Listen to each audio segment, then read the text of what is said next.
Mekah yang semula hanya ditinggali oleh Hajar dan Nabi Ismail, seiring dengan berjalannya waktu, berubah menjadi sebuah negeri yang besar. Berkat doa Nabi Ibrahim, negeri itu sungguh mendapatkan berkah dari Allah. Masyarakatnya hidup dalam kecukupan dan sejahtera. Beribu-ribu tahun kemudian, Mekah berubah menjadi negeri yang sangat kejam. Sebagian besar masyarakatnya mulai melupakan ajaran agama yang benar dan berganti menyembah berhala-berhala yang mereka ciptakan sendiri. Di antaranya adalah Saman, Watan, Dusun, dan masih banyak lainnya. Semua itu adalah Tuhan yang mereka ciptakan dari batu, kayu, ataupun logam. Kaum Quraisy menganggap harta adalah segalanya. Bagi yang memiliki harta paling banyak, dialah yang akan menjadi pemimpin. Demi mencapai kehormatan dan kedudukan, mereka menghalalkan segala cara. Karena itu pula, mereka seringkali terlibat dalam perselisihan dan kadang-kadang menimbulkan perang antar saudara.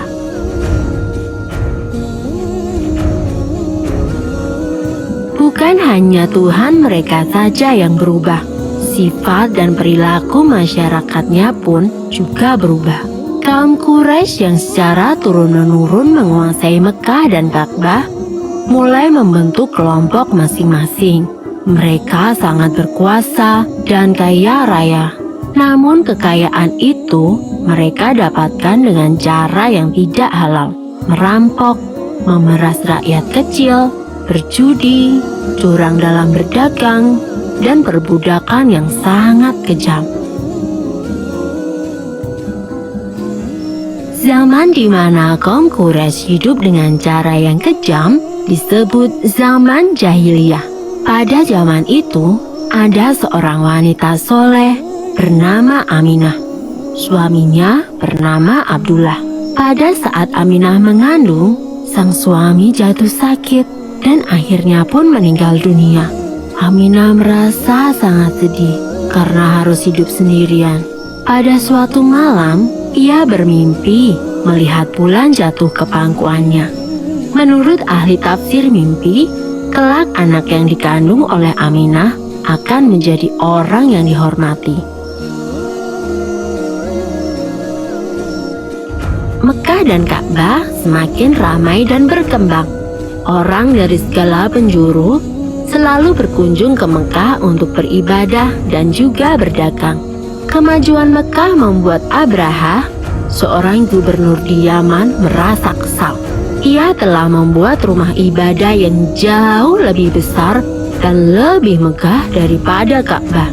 Namun, tidak ada satupun orang yang mau beribadah ke Yaman. Abraha lalu memerintahkan agar semua pasukannya bersiap-siap. Mereka akan menyerang Mekah dan menghancurkan Ka'bah. Abraha dan pasukan bergajahnya menyerbu Mekah dengan penuh kesombongan. Ketika ia akan menghancurkan Ka'bah, tiba-tiba datang ribuan burung ababil. Burung-burung itu membawa batu-batu berapi dari neraka. Kemudian, batu-batu itu dilemparkan ke arah pasukan gajah Abraha. Dalam sekejap mata, pasukan Abraha berhasil dikalahkan dan Ka'bah pun dapat diselamatkan. Tahun itu kemudian disebut dengan Tahun Gajah. Pada tahun gajah itu pula, Aminah melahirkan putranya. Ia memberikan nama Muhammad, sebuah nama yang tidak lazim untuk anak-anak kaum Quraisy.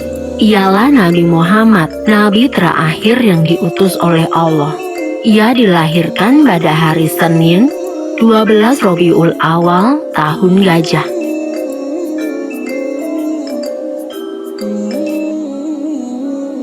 Selesai.